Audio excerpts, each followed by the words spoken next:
Rishi Sunak's leadership bid went unopposed this week, leading to him becoming the UK's new Prime Minister. In the background there is Bournemouth peer, this is Ollie, and this is how much of a mandate he feels Mr Sunak has. Not much at all. He was overwhelmingly rejected by the people who did get a vote in the first place, and even that is pretty undemocratic to have, a unrepresentative proportion of the country picking the Prime Minister, and they got it so wrong that it all blew up within 5 or 6 weeks.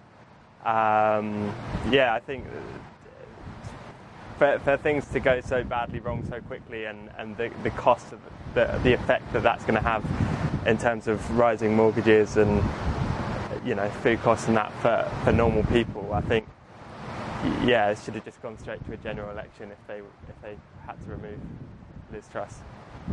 But wouldn't that have caused even more chaos and more sort of disruption? And in a way, this was sort of the best, in your thoughts probably, of a bad situation. Wouldn't it have caused more problems if they'd have gone to a general election and another, however many weeks of disruption?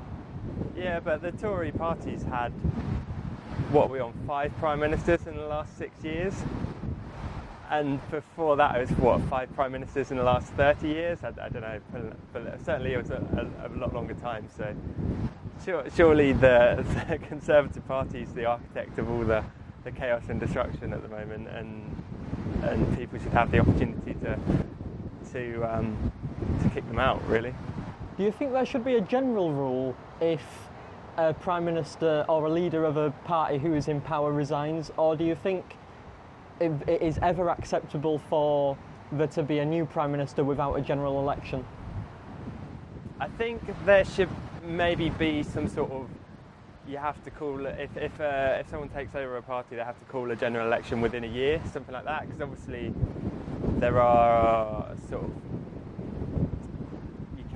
there are sort of planned successions, if you like. I guess Gordon Brown and Tony Blair was an example of that.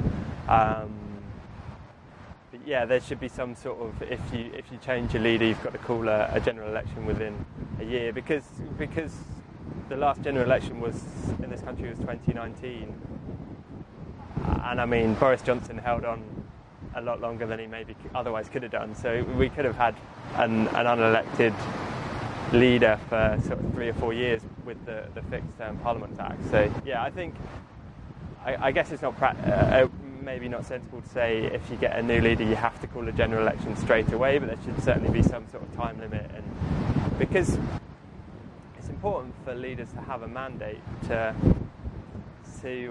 lead, and I guess the Liz Truss thing is a real example of that, because her whole idea of low tax, high borrowing to pay for unfunded tax, no one ever voted for that. That wasn't in the 2019 election or anything, and so she had no mandate at all to start pulling those kind of moves, and it just all blew up in her face, sort of thing.